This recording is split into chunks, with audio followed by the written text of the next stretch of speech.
1% ஓட்டு கூட இல்லை. கேப்டனும் இல்லை. ஆண்ட பரம்பரை மனநிலையில் தேமுதிக கூட்டத்தை காட்டி பேரம். கடந்த சில மாதங்களாகவே தேமுதிக அரசியல் வட்டாரத்தில் பெரும் எதிர்பார்ப்பை உருவாக்கி வந்த ஒன்று.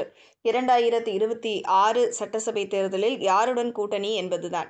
இதற்கு நேரடியாக பதிலளிக்கும் வகையில் ஜனவரி 9ஆம் தேதி கடலூர் மாநாட்டில் கூட்டணி குறித்து அறிவிப்போம் என்று கட்சியின் பொதுச் செயலாளர் பிரேமலதா தொடர்ந்து கூறி வந்தார்.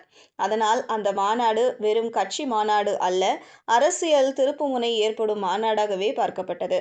ஆனால் அதிலும் கூட்டணி குறித்து அறிவிக்காத பிரேமலதா கூட்டத்தை காட்டி பேரத்தை அதிகரிக்கும் முயற்சியில் இறங்கியுள்ளதாக விமர்சனம் முன்வைக்கப்படுகிறது. அதன்படி கடலூர் மாவட்டம் வேப்பூர் அருகே உள்ள பாசார் கிராமத்தில் நடைபெற்ற தேமுதிகவின் உரிமை மீட்பு மாநாடு 2.0 மாநாட்டில் பெரும் கூட்டம் திரண்டது. கட்சி நிர்வாகிகளே எதிர்பார்க்காத அளவுக்கு 1,00,000-ஐ தாண்டிய மக்கள் கூடியதாக சொல்லப்படுகிறது. மேடை அமைப்பு, ஒலிபெருக்கி, கொடிகள், முழங்கிய கோஷங்கள் என மாநாடு முழுக்க அரசியல் சூடு அதிகமாகவே இருந்தது.